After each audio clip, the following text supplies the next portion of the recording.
Dari saya mulai, saya share screen dulu.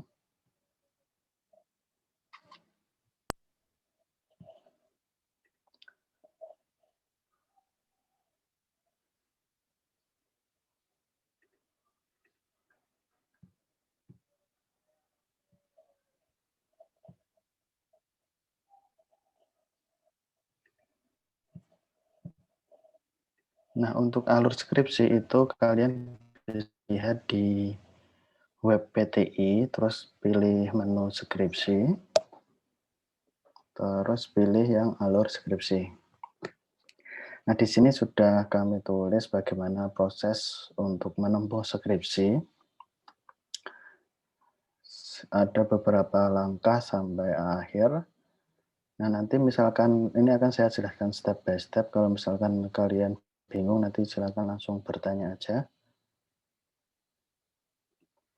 Nah, yang pertama itu adalah gini. Di sini yang pertama itu ada download buku untuk buku panduan penulisan skripsi. Di sini sudah ada macam-macam model-model skripsi yang bisa kalian lakukan di Fakultas Keguruan dan Ilmu Pendidikan.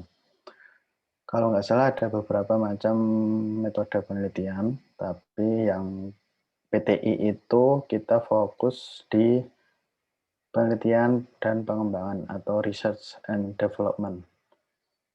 Ini bisa kalian download aja. Tapi ada juga versi cetaknya bisa beli di Mas Mail di sebelah TU itu, perpustakaan sebelah TU. Nah, yang kedua di sini ada ini. Ini apa ya? Keuntungan. Apa ya? Ya kayaknya inilah. Intinya kalau bisa berhasil publish di jurnal nasional terindeks Sinta, itu kalian tidak harus mengikuti sidang dan langsung mendapat nilai A.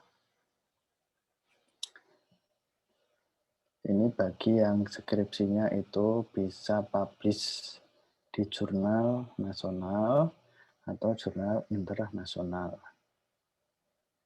Contoh-contoh jurnalnya itu ada di buku ini, di bagian lampiran. Jadi ini download, kemudian bagian belakang sendiri nanti ada jurnal-jurnal yang bisa dituju agar kalian bisa mempublikasikan skripsinya. Nah, kalau bisa publish, itu tidak harus sidang skripsi, dan otomatis nilai A. Nah, setelah itu ada penjelasan tentang skripsi adalah tugas berkredit mempunyai nilai SKS. Skripsi adalah termasuk mata kuliah, tapi tidak ada kuliahnya. Nah, itu ada syarat ini. Syarat untuk mengambil skripsi itu 125 SKS. Itu untuk mendaftar ya. Syarat untuk mendaftar skripsi itu 125 SKS. Tapi di sini ada juga syarat untuk sidang, itu 130 SKS. Jadi kalau saat ini posisi kalian itu sudah di atas 125 SKS, tapi kurang dari 130, kalian boleh mendaftar untuk skripsi, tapi semester ini, semester yang berjalan itu belum boleh sidang.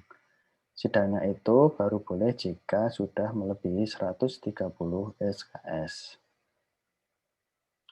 Kemudian ada minimal IPK itu 2,5. Ini minimal, tapi kalau bisa sih minimal 3. Untuk amannya itu minimal 3, tapi untuk persyaratan itu minimal 2,5 IPK-nya. Terus untuk nilai D itu maksimal 10 SKS. Nilai D 10 SKS. Jadi kalau misalkan ada mata kuliah itu rata-rata 2 SKS, berarti maksimal 5 mata kuliah itu nilainya D. Kemudian ada syarat mata kuliah yang harus lulus. Ini untuk syarat sidang. Kemuhamadian, dan ada Metopen, Filsafat, Alpro, PLP1 dan PLP2 ini harus sudah selesai dulu, dan TOEIC. TOEIC ini wajib lulus sebelum sidang. Jadi kalau sekarang masih belum lulus TOEIC, nanti pas pendaftaran silakan diisi 0 atau apa, atau nilai yang saat ini dipunya. TOEIC ini kan minimal 400 ya. Oh ya, yang ke Muhammadiyah ini berarti harus sudah mengikuti Sopron. Kalau sudah ikut Sopron kan baru bisa ambil mata kuliah ke Muhammadiyah. Ya, betul ya. Ini mata kuliah pendidikan ini mata kuliah yang IT-nya. Ini yang syarat dari fakultas PLP1 dan PLP2, yang TOEIC ini syarat universitas. Jadi nggak ada alasan nggak bisa bahasa Inggris, ya ini harus lulus bahasa Inggris minimal 400. Nah, kemudian mahasiswa wajib mengambil mata kuliah skripsi pada KRS berjalan. Jadi nanti pas masa KRS-an, pertengahan Februari itu harus ambil skripsi. Bagaimana kalau kelewatan, ya nanti ambil pas masa revisi KRS itu. Nah, kemudian langsung memilih kelasnya. Di sini ada pembagian kelas. Yang ini yang kalian belum bisa memilih pembimbing ya, untuk yang baru mengambil skripsi pada semester besok. Ini yang sudah mengambil skripsi pada semester kemarin, kemudian skripsinya itu belum selesai, belum sidang, maka kan harus mengambil SKS skripsi lagi. Nah, kelasnya itu seperti ini. Bagi yang belum mendapat pembimbing, itu pilih kelas Z. Nanti ada kelas Z, kelas terakhir.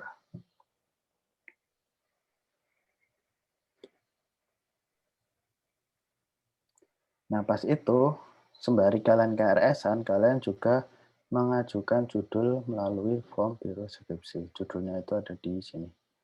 Form pendaftaran skripsi. Tapi ini belum diperbarui, ini masih yang semester kemarin. Nah, di sini nanti juga ada pilihan pembimbingnya. Jadi kalian ada beberapa cara untuk mencari pembimbing. Yang pertama adalah kalian kontak pembimbingnya terlebih dahulu. Jadi kalian sudah bertemu, sudah konsultasi judul, sudah fix. Nah, nanti diisi pada form pendaftaran ini sesuai dengan pembimbing yang kalian tuju. Nah, nanti pembimbingnya akan konfirmasi ke biro skripsi bahwa si mahasiswa ini itu sudah bimbingan ke saya untuk judulnya. Jadi nanti akan diprioritaskan. Tapi bagi yang tidak pernah tidak mengajukan belum konsultasi ke dosen, jadi ambil skripsi langsung mengajukan judul, tapi belum konsultasi ke dosen pembimbing yang dituju, nanti pembimbingnya akan dipilihkan oleh prodi menyesuaikan dengan judul dan keahlian dari dosen pembimbing.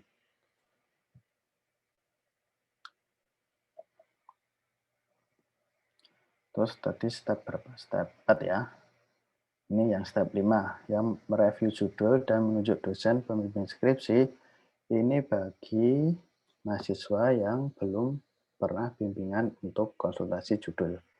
Jadi dosen pembimbingnya akan dipilihkan oleh prodi. Nah, yang selanjutnya adalah mengaktifkan akun SSO. Jadi ada satu sistem namanya skripsi.ums.ac.id. Ini pengganti dari buku catatan bimbingan. Jadi kalian harus mengaktifkan SSO dulu di ini. Di alamatnya yang ini, bit.ly helpdesk online. Akun SSO itu akun, harusnya udah punya sih kalian, akun yang mahasiswa itu loh, @student.ums.ac.id itu loh. Nah, ini nanti keperluannya mengakses skripsi UMS. Atau centang semua aja biar selesai ini. Nah, setelah itu, setelah akunnya aktif, nanti login. Kemudian nanti akan mengisi beberapa syarat. Syaratnya itu sesuai yang di sini. Ini syarat mengisi jumlah SKS, mengisi jumlah nilai D, mengisi mata kuliah ini. Nah, nanti akan diaktifasi oleh Biro Skripsi Prodi. Biro Skripsi Prodi itu berada di Pak Dika. Setelah teraktivasi, nanti setiap kali bimbingan itu kalian harus menulis catatan di sistem tersebut, di sistem ini. Ini saya kasih contoh bentuk catatannya, log bimbingan. Nah, kayak gini. Misalkan pas bimbingan ini itu yang dibahas apa, pas bimbingan tanggal ini yang dibahas apa. Nah, itu harus dicatat. Karena selanjutnya kan ada proses namanya seminar proposal. Nah, kalau seminar proposal itu minimal sudah 3 kali bimbingan ke dosen. Kemudian nanti syarat sidang skripsi, sidang penyadaran itu minimal 10 kali bimbingan ke dosen. Nih, harus melakukan pembimbingan untuk penyusunan proposal skripsi.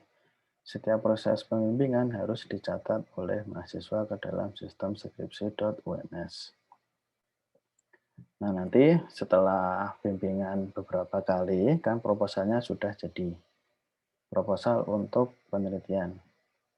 Nanti akan diadakan seminar proposal.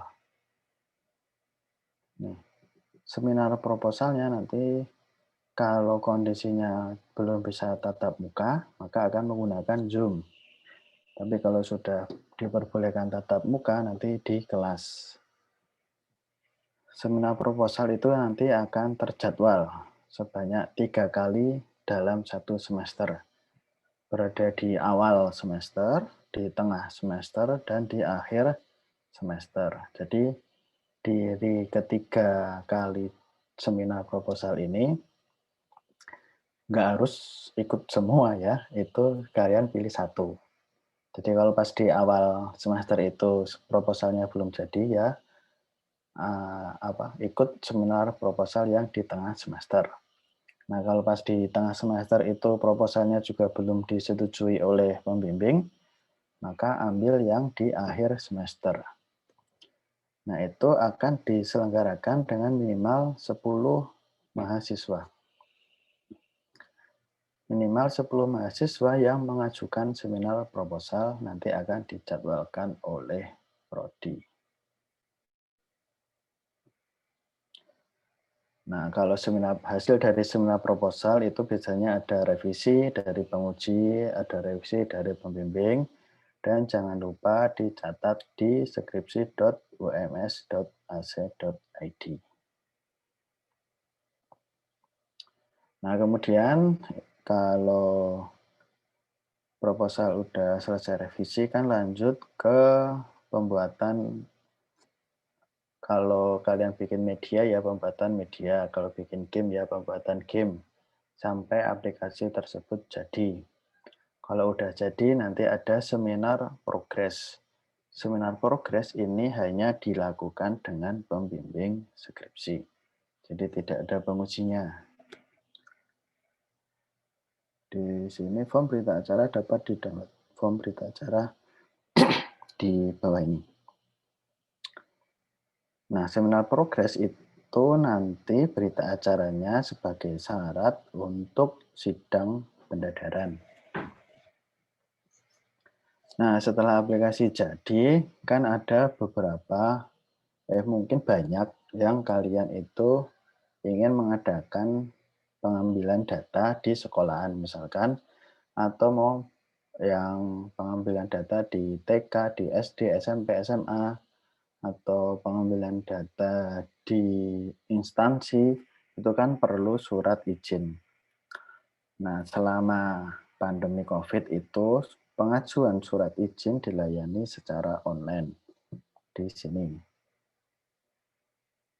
Nanti pilih yang surat izin riset ini.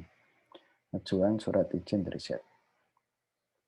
Kalau dari instansinya minta hard copy, maka suratnya diambil di TU, TU FKIP.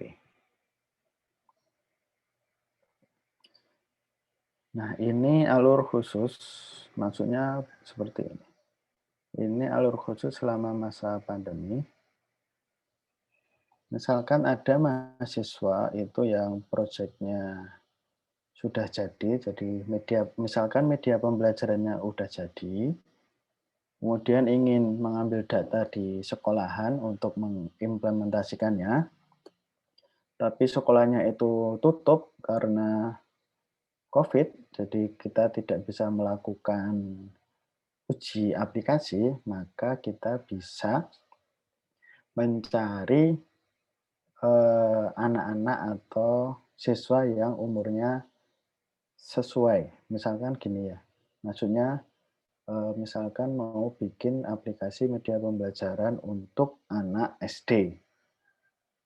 Nah, pas mau penelitian SD-nya itu tutup karena COVID. Tidak ada siswa di SD tersebut. Nah, kalian bisa mengambil anak-anak di lingkungan kalian, tetangga-tetangga kalian yang umurnya juga sesuai dengan SD tersebut. Misalkan kelas 3 itu umur berapa? 10 tahun, 11 tahun. Nah, kalian cari anak-anak yang umurnya segitu untuk dijadikan uji aplikasi.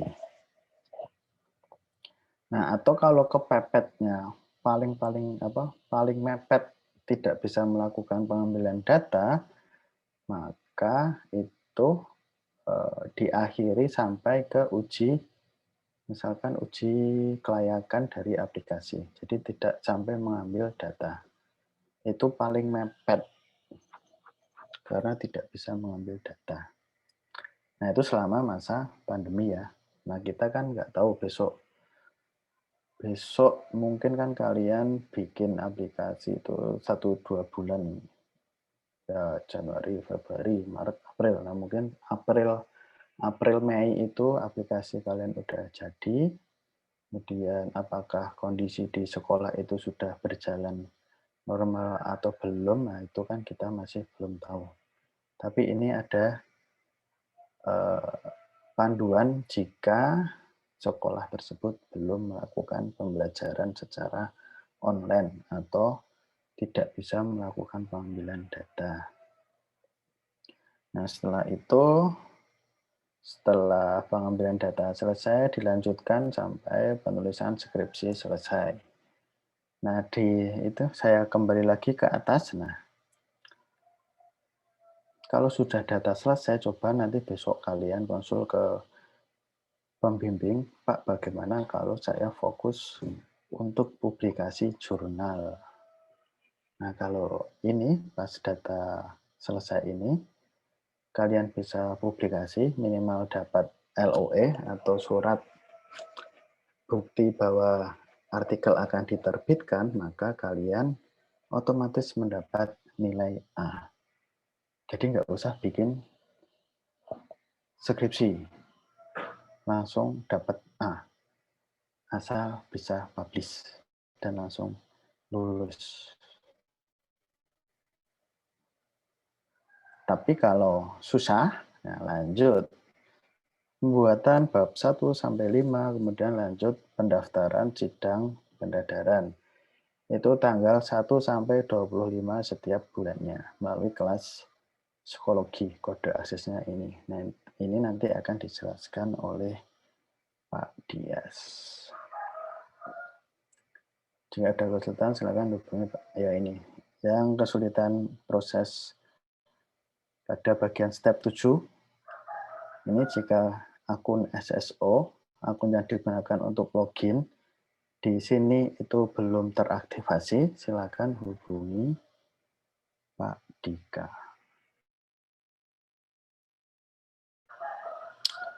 Seperti itu untuk proses alur skripsi. Ada pertanyaan dulu enggak sampai sini? Ada yang nanya di chat? Oh, tidak ada. Jelas ya, teman-teman? Bagaimana?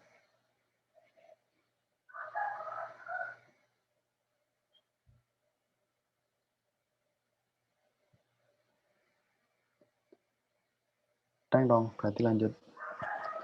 Pak Dias, yuk, Pak Dias lanjut. Setelah ini Tanya, Pak, Pak. mualah. Yuk, siapa tadi? Tia. Oh, Tia. Pak, itu kan misalkan berarti yang suratnya itu kan saya kan di SD gitu Pak tujuan awalnya. Tapi kan ini SD-nya masih tutup. Terus ini kayak lanjut di proyeknya, terus suratnya belum dikasih ke SD dulu untuk menunggu apa kondisi selanjutnya gitu gimana Pak? Boleh. Jadi lanjut aplikasi sampai jadi toh? Iya, Maksudmu? nanti ya Pak, nanti nunggu dulu toh. Terus kalau SD-nya udah masuk berarti baru saya masukkan suratnya gitu. Terus nanti kalau misalkan Ya. ternyata belum, nanti saya mau ngujikannya kayak di tempat bimbingan belajar gitu. Ya, seperti itu bisa. Siap Pak Arif, Yang makasih. penting jangan lupa konsul sama pembimbingnya ya kalau yang kasus-kasus seperti itu. Biasanya pembimbingnya akan memberi saran yang terbaik. Iya Pak, tapi pembimbing saya kalau ngasih sarannya itu pasti waktu offline Pak. Kalau online susah. Ya berarti harus bimbingan offline. Ya Pak, makasih Pak. Oke, ya. Ada lagi?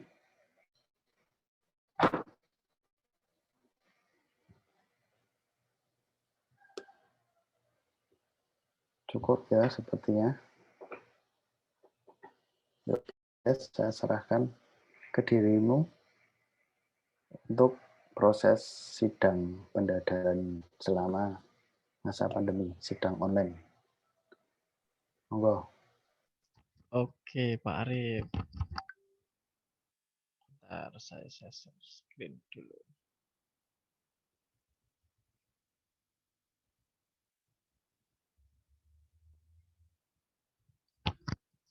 Oke, sebelumnya Assalamualaikum warahmatullahi wabarakatuh. Waalaikumsalam warahmatullahi wabarakatuh. Oke, ini teman-teman saya melanjutkan terkait dengan prosedur pelaksanaan pendadaran.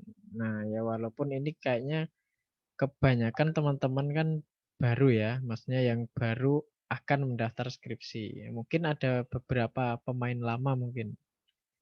Ada tadi sebenarnya di grup bimbingan saya tak minta ikut yang sudah mau sidang, tapi kayaknya durung mangkat. Oke, jadi ini nanti teman-teman ketika kalian tadi sudah sempat disinggung Pak Arif, ketika sudah ya semuanya sudah beres, ketika sudah dapat ACC, kemudian sudah melakukan seminar progres dan lain sebagainya, kemudian lulus TOEP. Nah, itu silahkan kalian nanti melaksanakan ataupun mendaftar sidang. Nah, di sini beberapa syarat yang perlu teman-teman ketahui. Di sini sudah sebenarnya ada alur. Jadi platform yang kita gunakan itu masih ada dua karena ini kan masih dadakan ya, maksudnya ini kondisional dan kita ya siapnya menyediakannya dengan platform tersebut. Yaitu yang pertama itu psikologi. Jadi kalian nanti jangan lupa untuk join akses kode e-skripsi atau e-ujian skripsi di psikologi. Ini kodenya, mungkin bisa dicatat sekalian tak kasih di chat, ya. Ini ya kodenya. Silahkan bergabung di situ. Kemudian yang kedua itu melalui Google Form-nya. Nanti Google Form-nya nanti akan saya jelaskan. Nah, di sini kalian bisa akses dulu. Di sini kita lihat garis besarnya, prosedurnya bagaimana sih ketentuan-ketentuan umumnya terkait dengan pendadaran. Nah, di sini ada beberapa ketentuan yang kemarin itu sebenarnya kita diskusikan dan sudah kita publikasikan, yaitu poin 5 dan juga poin 6. Namun kemarin ini belum berjalan. Karena apa? Karena ternyata selama pandemi itu kalau misalkan mau ditertibkan seperti ini, kebanyakan beberapa mahasiswa itu terlambat gitu. Jadi katakanlah pada submitnya Pak, saya bisa submitnya tanggal sekian, tanggal 20 lebih gitu. Ini kan ketentuannya kalau berdasarkan ketentuan ini berarti kalian akan dijadwalkan ujiannya pada bulan berikutnya. Nah, gitu kan. Nah, tapi karena ya kini masa-masa seperti ini dan kita juga ya masih memberikan toleransi begitu, jadinya ya udahlah akhirnya kita jadwalkan ketika ada yang mendaftar ya langsung kita coba carikan penguji siapa yang bisa, kemudian kapan minggu depannya atau 2 minggu laginya. Nah, itu kita atur fleksibel. Jadi poin 5 dan 6 ini sebenarnya belum berjalan. Tetapi kita nanti belum tahu untuk mulai bulan depan atau kapan akan diberlakukan atau tidak. Ini kita ini. Jadi untuk informasi 5 dan 6 ini kemungkinan nanti akan masih kita update. Kemudian setelah itu ke beberapa ketentuan yang lagi yang penting itu adalah nah ini berkas paling lambat 3 hari kerja sebelum pelaksanaan nilai ujian akhir. Jadi memang ketika teman-teman nanti sudah melakukan submit form dan lain sebagainya, nanti kalian akan diminta untuk mensubmit berkas terlebih dahulu. Jadi di sini kalau bisa 3 hari sebelumnya itu memang pendaftaran, ngisi form pendaftaran sudah dilakukan. Baru setelah itu kadang itu juga pengalaman-pengalaman yang sudah terjadi itu ketika kalian daftar bisa jadi besok itu langsung ujian. Bisa jadi 2 hari setelahnya. Bisa jadi 3 hari atau bahkan seminggu setelahnya. Makanya berkas paling lambat 3 hari itu sudah masuk ketika kalian mendaftarkan itu dan juga PowerPoint hendaknya sudah siap ketika kalian ngisi form. Jadi jangan setelah ngisi form baru bikin PowerPoint. Nah, nanti kalau misalkan ujiannya tiba-tiba besok pagi, nah itu kan agak ini juga kan. Nah, kemudian yang selanjutnya lagi poin 12 itu berpakaian ya. Pakaiannya laki-laki, kemudian perempuan kemeja putih lengan panjang, perempuan juga kemeja putih lengan panjang walaupun pelaksanaan ujiannya dilaksanakan secara daring. Tapi teman-teman juga harus menggunakan ini. Gitu ya. Kemudian 30 menit sebelum ujian dilaksanakan, ya ini paling tidak 15 menit ya sudah bergabung. 30 menitnya siap-siap. Dilarang memberikan bingkisan atau oleh-oleh. Kemudian dosen pembimbing wajib menandatangani. Oke. Ini adalah garis besarnya. Kemudian ketika nanti kalian teman-teman sudah bergabung atau di apa itu di psikologi. Nah, di sini ada ketentuan-ketentuan lagi, hendaknya kalian mungkin bisa bergabung dari sekarang. Karena ketentuan lengkapnya sebenarnya ada di sini. Jadi tadi sudah disinggung juga oleh Pak Arief. Jadi bagi mahasiswa yang artikel ilmiahnya berhasil disubmit di jurnal internasional atau nasional terakreditasi Sinta 1 atau 2, maka silahkan melakukan langkah khusus. Jadi kita itu tidak yang bisa submit ya. Jadi kemarin ada, alhamdulillah itu ada salah satu teman kalian, kakak tingkat kalian yang sudah berhasil pada poin ini. Jadi si siapa itu? Si Rizka. Dia bimbingannya sama Prof Budi. Dia itu submit ke jurnal internasional dan sudah mendapatkan LOA-nya. LOA itu seperti bukti penerimaan. Jadi oh ya artikelmu disubmit di jurnal ini. Walaupun belum publish tidak masalah. Jadi itu kan nanti setelah diterima, nanti kan si Rizka itu akan diberikan revisi, akan diberikan masukan sampai nanti artikelnya terbit. Nah, di sini di prodi kita ketika sudah mendapatkan LOA berarti kalian sudah berhasil submit di situ. Nah, itu silahkan kalian menggunakan jalur khusus ini karena kalian memiliki hak untuk tidak ujian dan langsung mendapatkan nilai A begitu. Nah, ini untuk yang jalur ini nanti silahkan lakukan langkah nomor 1 untuk ini apa form skripsi jalur ujian khusus. Nah, di sini scroll ke bawah.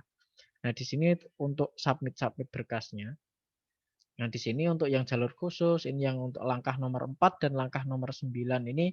Langkah nomor 9 ini sebenarnya untuk semuanya, langkah nomor 4 ini untuk yang ini jalur biasa. Nah, itu jika kalian ini ya, apa? Jika berhasil submit. Kalau tidak ya berarti ini. Langsung ikuti langkah nomor 1, yaitu mendaftar sidang. Mendaftar sidangnya di sini. Kalian bisa klik di sini. Nah, ini ya. Ini form pendaftaran sidangnya, di sini ada pembimbingnya, di sini ada online atau offline. Jadi di sini kita masih berikan pilihan ya Pak Arif ya, antara online atau mau offline. Kalau nanti offline ya berarti nanti kita jadwalkan penguji yang bisa menguji secara offline. Nah, kalau terus untuk submit itu apa? Pendaftaran itu apa saja yang perlu dipersiapkan? Nah, ini kan setelah kalian ini belum bisa next ya, harus diisi. Nah, setelah kalian next itu ada beberapa dokumen yang perlu kalian persiapkan. Itu yang pertama formulir pengajuan skripsi. Nah, ini sudah ada, silahkan kalian unduh. Kemudian naskah skripsi dan juga artikelnya ini wajib. Link YouTube demo produk bila ada. Ini bagi yang ujiannya secara online ini wajib. Kalau yang offline tidak wajib.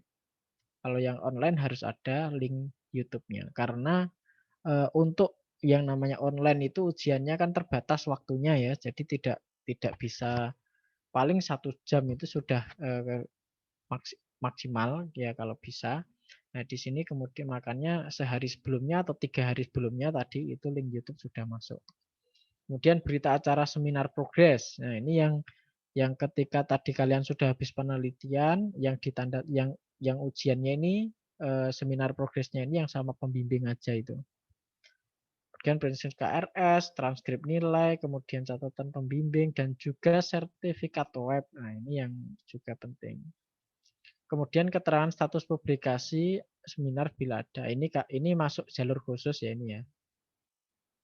Nah, setelah kalian daftar di form tadi, jangan lupa konfirmasi ke biro skripsi. Nah, ini di sini kalau yang ini tugas saya ini. Jadi memvalidasi berkas-berkas, saya cek dulu webnya, kemudian KRS-nya apakah sudah memenuhi, kemudian link YouTube-nya sudah ada belum.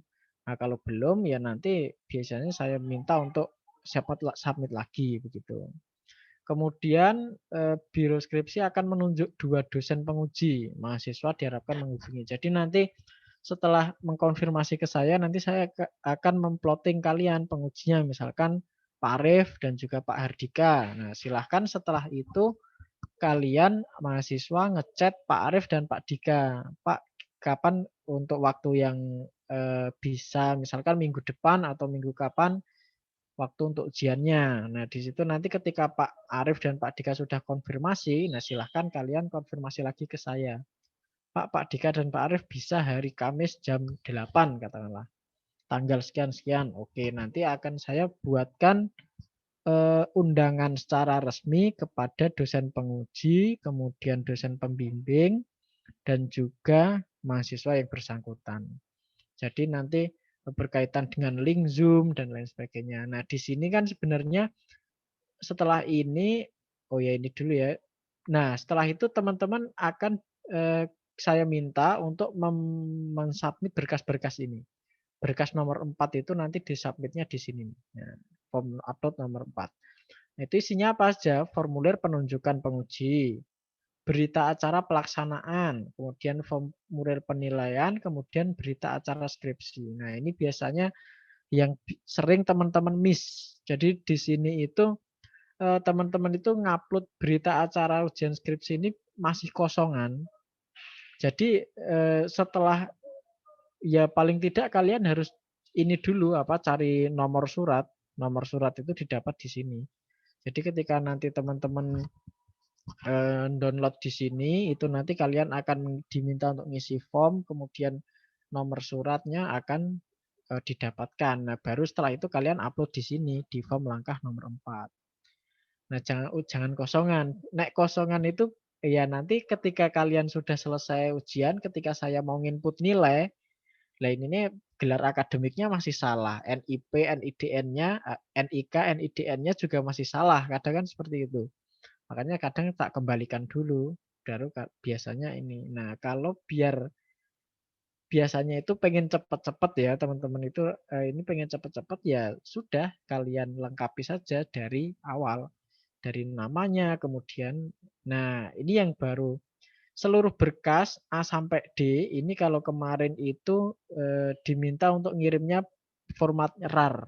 Tapi kalau nanti digabungkan aja, jadi dalam satu format di OCX. Jadi yang halaman pertama katakanlah formulir penunjukan, kedua dan seterusnya dalam satu file Word. Biar gampang ketika ini. Kalau ini itu soalnya harus ekstrak dan lain sebagainya nanti.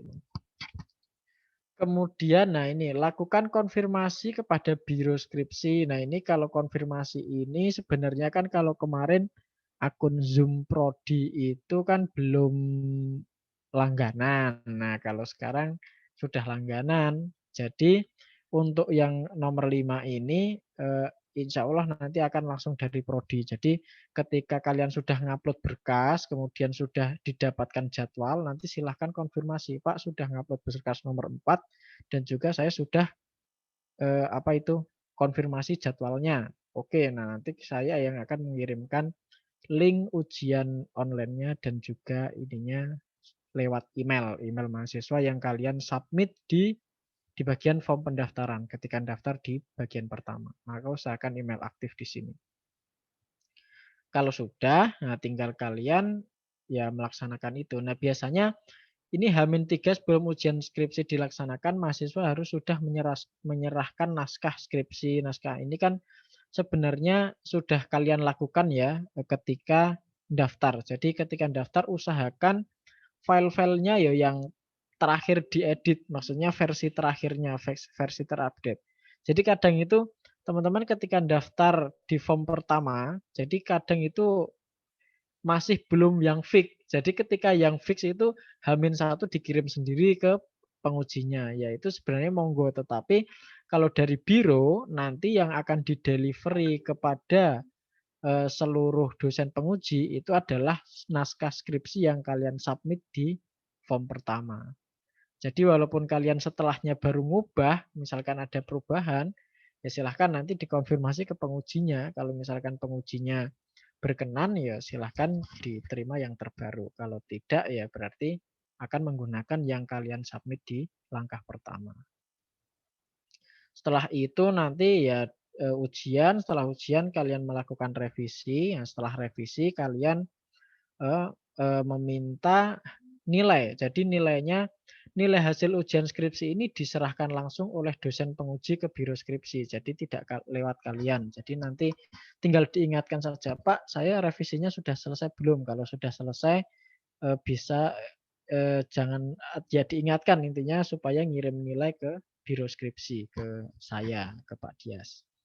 Lewat email atau lewat WA. Kemudian setelah itu nanti hasil nilai ini baru akan kami publikasikan atau kami serahkan kepada TU. Nah nanti yang TU ini yang akan memproses ujiannya atau nilainya maksudnya. Itu sebenarnya langkah-langkah untuk ini ya. Untuk kalian kan masih baru-baru ya.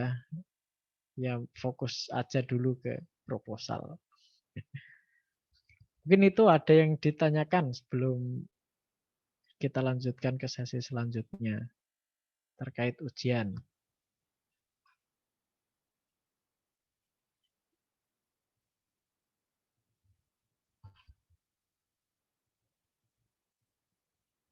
Tidak ada? Tidak ada, lanjut berarti Pak Arif.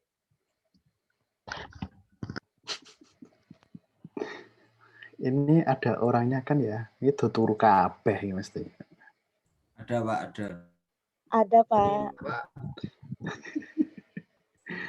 Oke.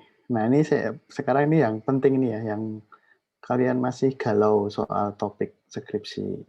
Nanti akan dijelaskan Pak Dika atau Bu Irma dulu ini. Siapa dulu? Saya dulu kali Pak. Halo Pak Dika. Ada nggak Pak Dika? Halo Pak Dika. Oh, dia belum on ya. Terus Bu Irma dulu. Ya. Assalamualaikum warahmatullahi wabarakatuh. Waalaikumsalam warahmatullahi wabarakatuh. Warahmatullahi wabarakatuh. Terima kasih Pak Arif, Pak Dias, dan teman-teman semua di sini. Ada 43 orang ya, berarti sekitar 39 orang ini yang siap-siap menerima tantangan di sesi terakhir kuliah Anda di sini. Ini berarti semester berapa besok ya Pak ya? 7 ya? Semester 7. Oh, Ya, semester 7. Ya mudah-mudahan bisa itu. KKN kan besok kan ya? Berarti kan 3,5 tahun bisa. Ini saya mau sharing dulu tentang tadi teknis oleh Pak Dias dan Pak Arif untuk awalannya. Nah, mungkin saya share screen sebentar untuk yang poin-poin.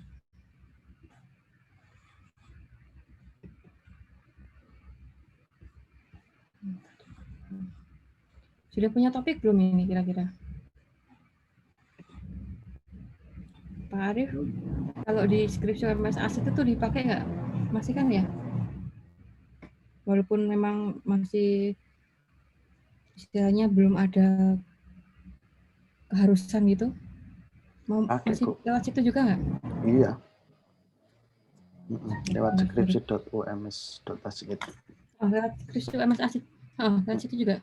Iya. Iya, oke. Walaupun soalnya kalau nanti teman-teman bingung karena teman-teman di prodi lain mungkin ada yang belum diharuskan dan sebagainya. Tapi kan ini sebenarnya mempermudah kita untuk organizing file terutama. Dan kebetulan kita dari PTI Informatika sambil belajar sistem informasi yang bekerja di situ gitu. Memang masih banyak kekurangan dan belum banyak penyempurnaan juga. Tapi cukup bagus juga karena kalau nggak salah sekarang teman-teman bisa mengupload judul ya, bukan dari pembimbingnya. Jadi lebih luasa. Cuman sebaiknya memang harus dikoordinasikan dulu dengan kira-kira siapa yang nanti akan menjadi pembimbing. Nah, untuk jadi pembimbing nanti pembimbingnya siapa nanti bisa berkoordinasi langsung dulu dengan dosen-dosen. Artinya bapak dosen terutama ya, bapak ibu dosen ya, ibunya kalau nggak salah ada Bu Endah, insya Allah. Bapak ibu dosen mengajar di PT itu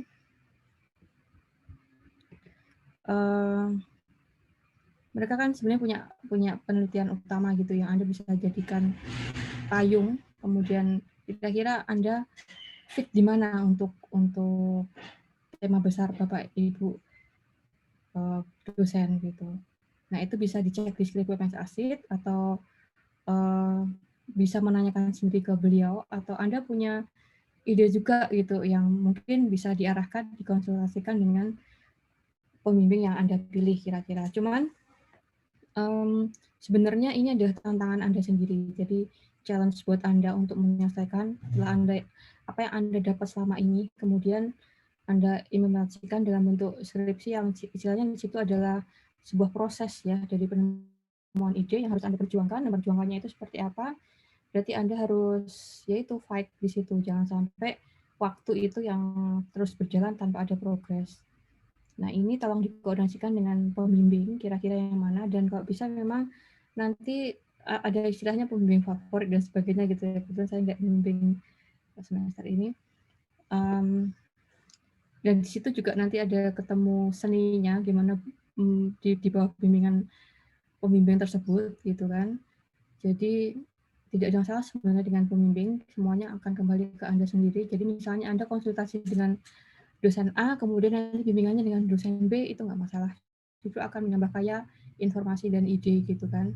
Nanti kalau misalnya Anda benar di bawah dosen A, artinya di bawah payung beliau punya tema, nah itu pasti Anda akan diperjuangkan bahwa nanti anak ini akan saya bimbing gitu. Itu sudah ada istilahnya udah dipesan gitu kan, karena memang dibimbing oleh dosen A gitu untuk judul atau tema. Nah, kemudian untuk pemilihan judul atau tema, karena kita juga informatika dan di FKIP, kebetulan bedanya apa sih sama yang teknik informatika murni misalnya gitu ya. Nanti Pak Dika akan cerita lebih banyak karena beliau juga core-nya sama dulu, yang pendidikan teknik informatika. Cuma saya mau bagi sedikit tentang pengalaman kemarin ketika ketemu dengan dari generasi pertama sampai yang terakhir kemarin. Dan dari pendidikan teknik informatika murni di Fakultas Kampus 2 kemarin. Jadi memang hampir sama, intinya Anda diminta R&D gitu kan ya, walaupun R&D ini termasuknya masih baru, genre baru kalau di FKIP. Karena rata-rata saya tidak ini juga, tapi rata-rata mereka menerapkan metode X, teori X dan sebagainya ke siswa misalnya. Cuman kasus seperti ini kan saya nggak kebayang ketika mereka harus menerapkan sekolah dan sebagainya. Oke lah, kita ke R&D, berarti kita bikin sesuatu atau aplikasi gitu ya. Kalau misalnya Anda punya teori, tapi itu terlalu berat. S1 itu paling hanya pengembangan misalnya. Jadi membuat paling gampang kalau informatika itu bikin software misalnya seperti itu ya. Nah, softwarenya memang harus tuntas gitu. Jadi memang kalau ini tujuannya apa, ada berangkat dari masalah apa, tujuannya apa gitu. Dan memang Anda harus menyajikannya nanti tuntas nih udah jadi programnya seperti ini, misalnya aplikasinya seperti ini, ditujukannya ke user X gitu ya misalnya. Nah, kalau yang sudah dilakukan di awal ketika R&D, kebetulan di kami memang mata kuliah software engineering atau RPL itu masuk di banyak mata kuliah gitu. Jadi Anda harus memahami itu. Ketika ditanya jenis penelitiannya ada R&D, kemudian untuk metode penelitiannya pengembangannya dengan apa misalnya gitu ya. Ada banyak metode yang dipilih gitu dan beberapa kurang punya landasan kuat gitu karena kalau di informatika dan pendidikan mungkin hampir sama, mungkin namanya beda, cuman Anda harus kuat kenapa Anda memilih itu. Misalnya saya sebutkan aja ada ADDIE gitu seperti itu ya. Itu kan ada analisa di lapangan dulu. Kemudian kalau informatika murni atau software engineering murni itu ada ketemu kalau nggak salah di mata kuliah manajemen proyek sama analisis dan desain informasi. Itu ada waterfall, prototype, rate dan sebagainya. Nah, itu yang Anda harus kuat, yang Anda pilih itu karena alasannya apa gitu. Itu yang perlu ditekankan karena memang kita akan menguji sejauh mana pemahaman Anda tentang software engineering di sini. Nah, setelah itu nanti ada produknya, kemudian diujikan. Nah, sebenarnya ini adalah dua sesuatu yang challenge untuk Anda sebagai mahasiswa PTI. Ketika Anda mengujikan, berarti Anda sudah melalui proses uji media dan materi dulu gitu. Uji media itu terkait dengan medianya, materi adalah kontennya. Biasanya ada sesuai dengan KIKD atau mungkin Anda punya sendiri seperti apa materinya gitu. Kemudian nanti diujikan ke praktisi atau dosen yang lebih mengerti misalnya tentang olahraga, aplikasinya berarti Anda harus menemui dosen atau guru olahraga gitu.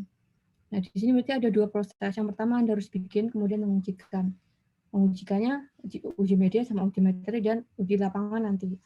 Nah, si uji media dan materi itu harus dilakukan sebelum Anda mengujikan ke lapangan gitu kan. Soalnya kalau ketika di pendadaran itu kapitanya gitu, ternyata uji media sama materinya itu bahkan setelah diuji di lapangan kan jadinya kami juga mau meminta mengulang, harusnya kan minta diulang kan ya sebelum diujikan ke siswa, misalnya itu harus lolos uji media dan materi dulu. Nah, ini jadi waktunya itu kan nggak cukup, makanya ini perlu diperjelas bahwa Anda harus uji media dan materi dulu sebelum uji di lapangannya. Nah, ketika seperti ini, nanti ketika ada uji di lapangan, Anda harus paham juga, kalau nggak salah ini sudah disampaikan ya di Mitopen ya harusnya ya, kenapa milihnya kelas, ada percobaan dan kelas, itu, ada 2 kelas, ada 1 kelas aja, kemudian nanti gimana kalau misalnya cuma 1 kelas aja dikasih pre sama post gitu kan, itu harus sudah tahu bedanya gitu loh, kenapa seperti itu. Karena ada beberapa pertimbangan sehingga mengambil hanya satu kelas atau kelas uji dan kelas satunya tadi itu. Saya juga lupa satunya kelas apa. Nah, itu adalah tantangan Anda gitu. Belum lagi nanti kalau sudah jadi, Anda harus mengolahnya dalam bentuk statistik dari hasil percobaan Anda di lapangan itu, dan dari UX-nya yang saya pikir datanya nggak gitu banyak. Nah, kalau anak informatika yang teknik itu mereka sampai ke UX aja biasanya. Jadi nggak sampai uji statistik. Tapi menariknya di sini Anda sampai uji statistik. Cuman tadi Pak Arif bilang kalau misalnya terkendala amat sangat terkendala gitu ya. Cuman yang dilakukan seniornya itu mereka berusaha untuk mencari subjeknya atau responden penelitiannya itu anak-anak. Termasuk tadi kalau misalnya tidak bisa ke sekolah gitu kan, bisa ke tetangga gitu ya. Cuman memang data statistiknya nggak gitu banyak. Akhirnya samplingnya itu nggak bisa nyampe minimal 30 gitu ya. Itu yang saya khawatirkan jatuhnya malah kualitatif nanti. Itu kemudian, nah ini harus hati-hati. Kemarin sempat juga bagus sih sebenarnya, saya juga belajar dari yang bersangkutan. Ada seniornya itu melakukan uji statistik sampai 10 uji statistik. Dia bikin semacam model gitu ya, tapi diujikan atau diimplementasikan secara kolaboratif di sekolahnya. Nah, ini tantangan juga karena dia mengambil waktu 1 semester di sekolah itu untuk mengujikannya. Ketika dari pembukaan kelas, kemudian ketika delivering materi, kemudian menguji dosennya menggunakan blended, artinya dengan modulnya itu, dan di kelas ketika melakukan kolaborasi atau diskusinya. Nah, dia sampai menghasilkan 10 uji statistik waktu itu dan berkonsultasi langsung dengan dosen matematika. Jadi Anda ini sangat terbuka luas. Kalau Anda konsul itu sebenarnya nggak hanya konsul ke pembimbing aja. Kira-kira pembimbing menyarankan mungkin yang tahu statistik adalah dosen matematika misalnya, atau mungkin yang tahu terperinci tentang bela diri atau pencaksilat adalah dosen olahraga gitu, sampai beliau yang memilihkan modelnya, kemudian kapan pengambilan gambar dan sebagainya gitu. Jadi ini ada tantangan Anda untuk menghubungi banyak pihak, berkomunikasi gitu ya. Terus saya tidak nakut-nakuti, cuman ini adalah semacam bagus sekali untuk Anda bisa belajar mandiri. Kemudian untuk pemberkasan itu kan di akhir kan, berarti ini Anda juga harus menghitung timing dari awal. Kira-kira saya punya waktu sekian, misalnya seperti Pak Des tadi sudah memberikan poin-poin berkas yang Anda harus siapkan untuk sidang gitu kan. Kemudian apa yang harus Anda siapkan juga ketika nanti sudah pemberkasan. Jadi udah terakhir itu biasanya deadline menuju map kuning itu mereka lari-lari ke sana ke sini gitu. Karena kalau memang berkasnya Anda tidak siapkan untuk ke map kuning, apa sih yang disiapkan? Misalnya seperti kasus kemarin tuh ada yang lupa sertifikat atau ijazah SMA yang belum dilegalisir, padahal SMA-nya tutup gitu. Akhirnya dia harus nunggu berikutnya gitu. Jadi waktunya eman-eman gitu. Padahal dari kami sudah memberikan, Mas tolong ini dikejar ya, kayak MTU masih bisa gitu. Tapi ternyata sampai sana, Bu saya masih kurang, belum ada legalisir SMA, padahal SMA-nya tutup. Ya udah gitu. Jadi kadang sia-sia. Jadi teman-teman juga transkrip gitu tolong segera didokumentasikan, kemudian dihitung secara manual Anda sendiri. Misalnya IP kok jadi segini ya, padahal harusnya saya ngitung sendiri segini gitu. Nah, itu pasti ada something. Nah, itu Anda sendiri yang harusnya mengoreksi. Pak, ini kelebihan SKS-nya atau ini ternyata saya masih kurang gitu. Ada juga kasus-kasus seperti itu. Kok saya masih kurang ya, Bu ya? Nah, gimana? Saya sih nggak tahu gitu kan. Kebetulan PA kan nggak ada. Jadi ini teman-teman sendiri. Yang konsultasi memang ini tadi ada seninya. Jadi ketika dengan Pak X, Y, Z itu mungkin beda-beda metodenya. Jadi konsultasi ini penting, apalagi yang di bawah payung dosen, itu untuk bisa merecord atau men-trace Anda sampai posisi mana gitu. Pantas nggak misalnya ini sudah maju sidang dan sebagainya, atau kamu kok lama banget ya, ada kesulitan di mana misalnya, itu dikoordinasikan saja. Terutama tadi ketika Rizka dia menempuh jalur publikasi ya itu tidak mudah gitu. Artinya dia harus punya referensi banyak jurnal internasional yang dan Anda juga harus menulisnya in English gitu kan, itu tantangan juga gitu. Belum nanti ketika harus publish dia harus menyiapkan berapa gitu, ya itu dikompromikan dengan dosen pembimbingnya. Kemudian ada juga pengalaman kemarin, saya tahu yang bersangkutan ya, intinya dia mampu, dan saya pikir teman-teman di sini punya kualifikasi itu gitu, bahwa Anda nggak, dosen pembimbing itu kadang tahu Anda sebenarnya bisa, nggak jangan sampai berhenti sampai di situ saja gitu, teruskan gitu. Misalnya Anda bikin aplikasinya itu idenya begini, tapi Anda harus kuat, kenapa kok ngambilnya itu gitu kan, dan harus tuntas juga ketika menyajikan ke user. Dan ketika uji lapangan, ya benar-benar dilakukan, misalnya dia harus masuk ke aplikasi Moodle gitu kan. Tapi ketika saya cek user di Moodle-nya itu nggak sampai 20. Berarti nanti kamu analisis statistiknya gimana kemarin? Karena ketika saya cek di Moodle itu usernya nggak sampai 20, padahal kamu nulisnya 20. Kan nggak mungkin kan, ternyata dia di kelas menyajikan membuka aplikasinya itu, kemudian gurunya nggak bisa, karena gurunya itu harus menggunakan aplikasinya, berarti dia harus sebagai usernya atau member di situ. Nah, di sini juga perlu ada semacam honesty gitu, kejujuran Anda untuk bisa melakukan. Ini yang terakhir, kejujurannya, maksudnya pernah saya dengar ada joki ya, istilahnya, janganlah ambil itu akan merugikan Anda sendiri, karena ini adalah sesuatu yang bisa Anda banggakan ketika Anda lulus dari prodi misalnya. Pernah loh hadis saya kebakar gitu kan, tapi saya masih bisa ini dan begitu gitu. Pernah data saya hilang, laptop saya dicuri dan sebagainya. Itu menjadi pengalaman yang akan Anda simpan seumur hidup, dan ini akan menjadi bekal Anda, semangat Anda untuk nanti, ya welcome to the jungle kalau kami bilang ya, ketika Anda lulus itu perjuangan Anda baru dimulai. Gitu. Selanjutnya Pak Dika mohon bisa sharing gimana beliau riset gitu ya sampai bisa nembus internasional, itu jadi bekal juga ke Anda untuk bisa survive dan fight di luar sana. Terima kasih ya, selamat berjuang. Assalamualaikum warahmatullahi wabarakatuh. Waalaikumsalam.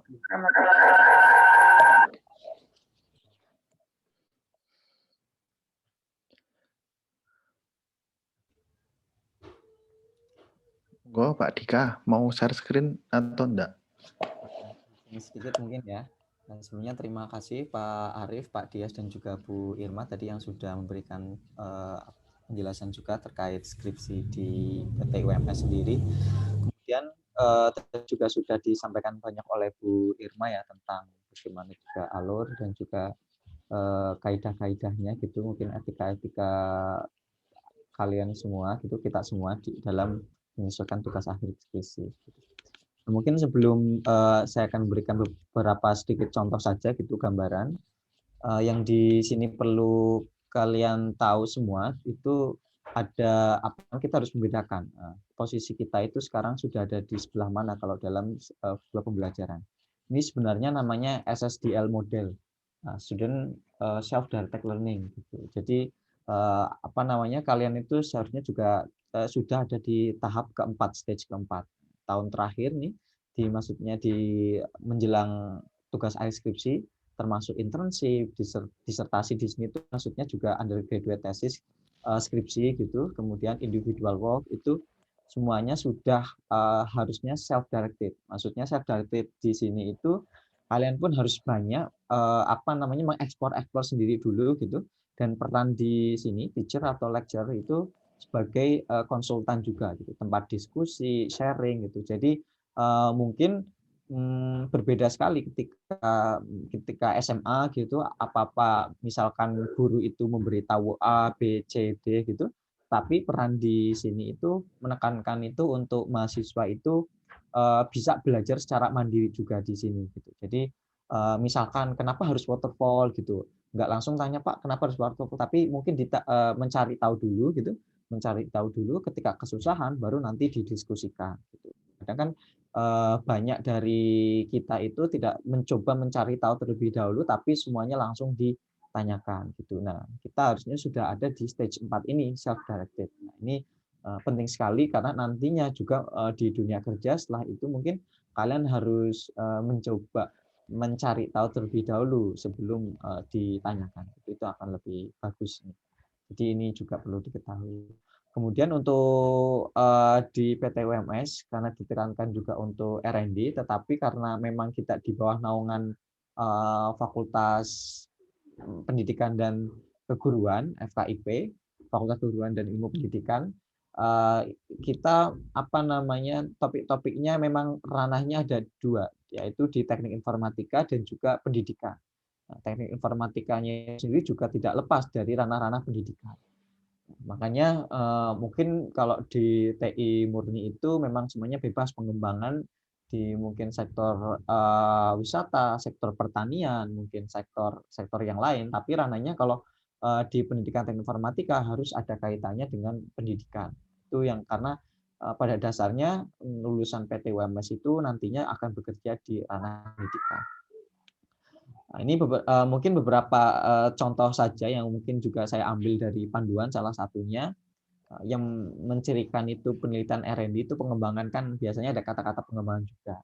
Misalkan di sini itu ada pengembangan aplikasi simulasi micro teaching berbasis mobile menggunakan teknologi virtual reality di PT UMS.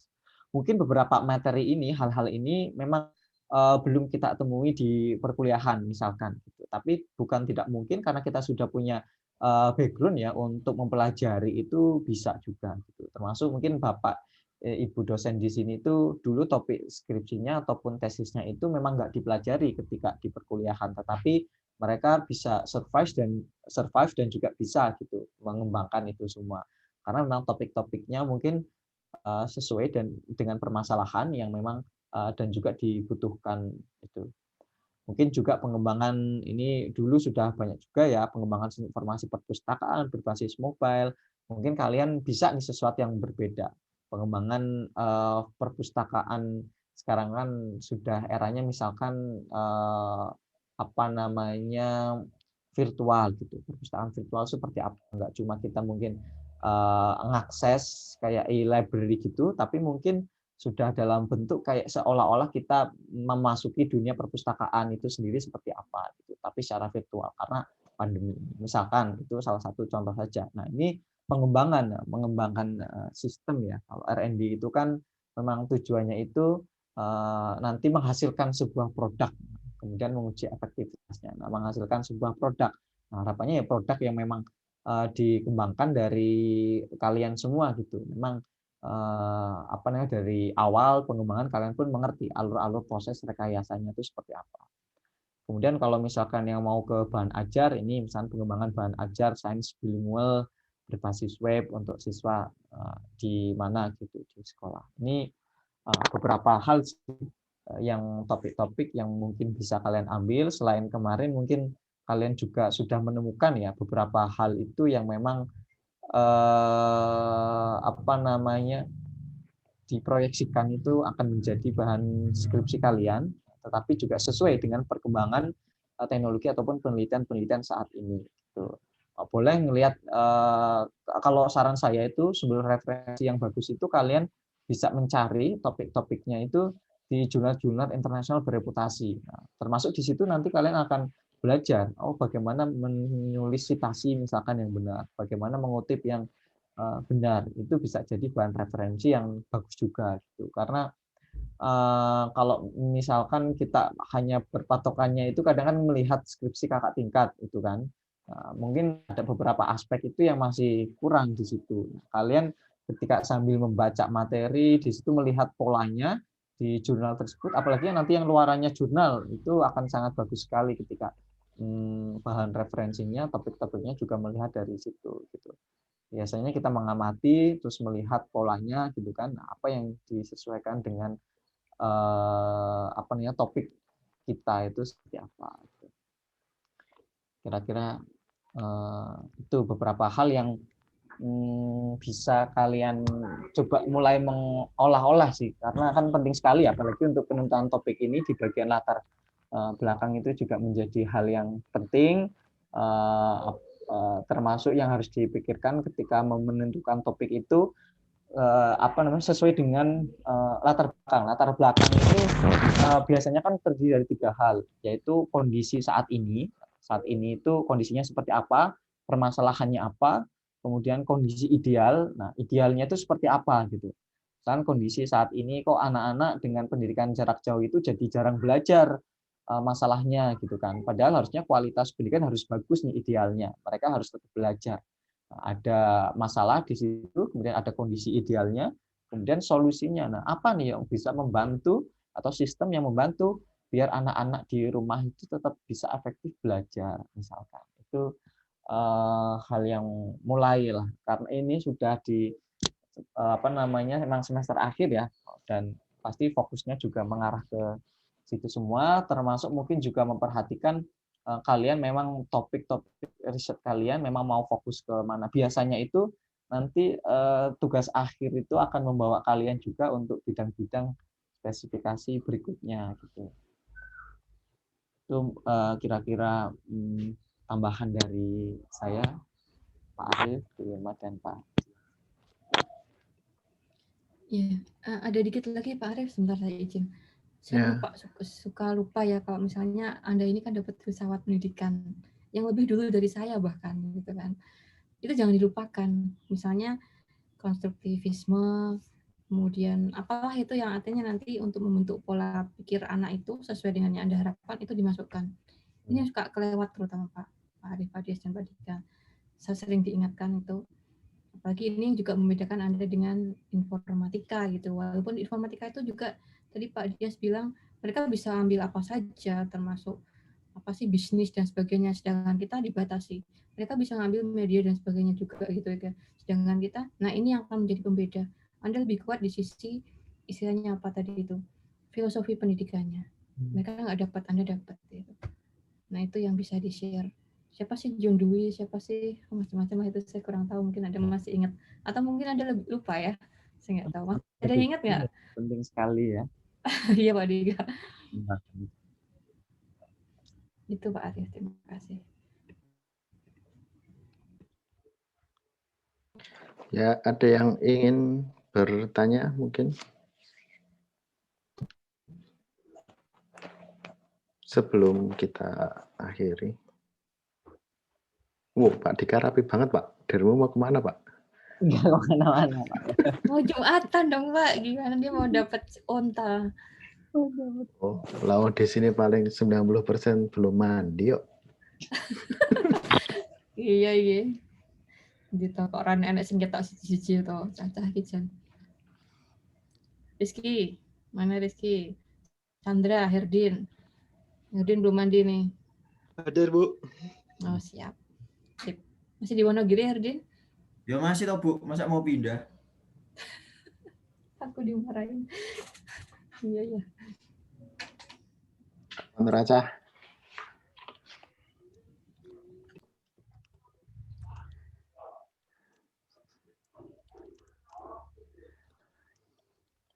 Nanti biasanya gini, nanti di awal semester itu biasanya beberapa dosen itu mengeluarkan topik-topik yang bisa diambil oleh mahasiswa. Nah, itu nanti kalian sering-sering aja ngecek di web PTI yang bagian skripsi yang tadi. Yang itu saya kirim di chat itu. Nah, itu di awal semester itu biasanya ada beberapa dosen yang membuka, misalkan mau topik ini, nah nanti silakan kalian hubungi dosen tersebut. Tapi ada juga yang menyesuaikan dengan kemampuan dari mahasiswanya. Misalkan, Pak, saya biasanya cuma game, Pak. Nah, ada saran tentang topik game-game nggak? Nah, tuh.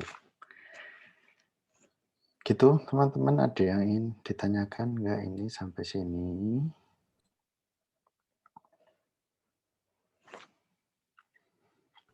Kalau tidak ada ya, boleh saya tutup ya ini ya. terima kasih sudah meluangkan waktu di pagi hari ini. Selamat ber-KKN. Oh ya, mumpung kan kalian KKN ya, terutama yang di sekolah itu bisa menjadi latar belakang untuk besok kalian skripsi. Misal di sekolah apa, itu ternyata kalian menemukan kondisi seperti ini, pembelajarannya seperti ini. Nah, kalian kan bisa mengusulkan, misalkan di sekolah itu butuh learning, sekolah itu butuh sistem untuk apa. Nah, coba ini besok pas kalian KKN itu, sembari KKN, sembari mencari topik untuk skripsi, gitu. Baik, tidak ada ya. Tidak ada yang bertanya. Terima kasih sudah join. Mari kita akhiri dengan membaca Alhamdulillah bersama-sama. Alhamdulillahirrahmanirrahim. Billahi taufiq wal hidayah. Assalamualaikum warahmatullahi wabarakatuh. Waalaikumsalam.